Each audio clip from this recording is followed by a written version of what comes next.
Baking mode na naman tayo today, and ang recipe naman natin ngayon is cinnamon roll. Ayan. Dahil nga balak namin gumawa ng Dubai, yung ano nila, viral na chocolate bar, pero wala chocolate bar, chocolate bar.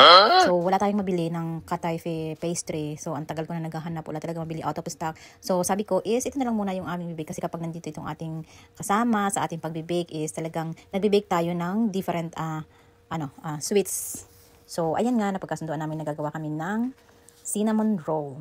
And, madali lang gawin itong cinnamon roll, except lang dun sa dough, kasi yung dough is medyo matagal siya, kasi kailangan mo pang i-rest after natin siyang ma-roll. So, ayan nga, yung full details nitong ating recipe is ilalagay ko na lang siya dyan sa comments para dun sa mga interesado na gusto gumawa ng kanilang sweets. Best ito, partner sa coffee. So, paborito namin yan dito, cinnamon roll. Tapos may cream cheese frosting sa ibabaw. And, ayun, sarap niya. So, ayan nga, itong dough is ginawa na natin kanina, and nirest natin siya ng 14 minutes. And then after 14 minutes, ito na yung magiging itsura niya. I-flatten lang natin dito sa ating bench, saka naman natin siya i-form into square.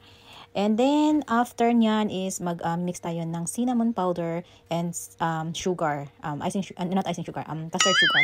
I-mix lang natin siya together, and then itong ating dough is lalagyan lang natin siya ng butter. Ayan, para itong ating cinnamon mix is kakapit siya dyan sa ating dough mamaya.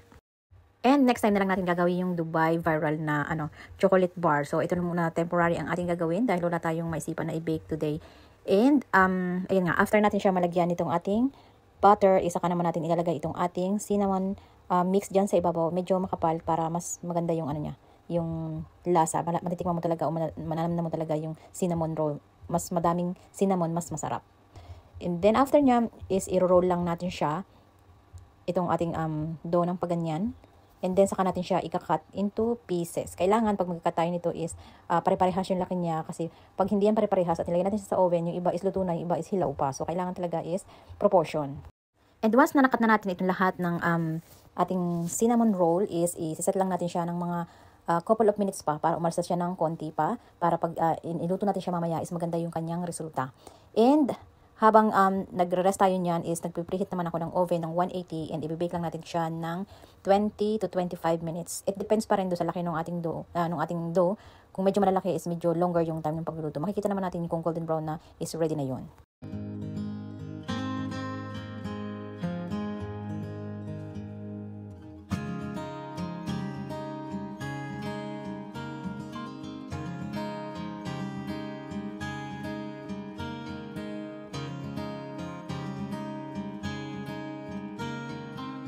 And ito na yung resulta niya after 20 minutes is, ayan na siya. And itong cream cheese frosting na to is, madali lang siyang gawin.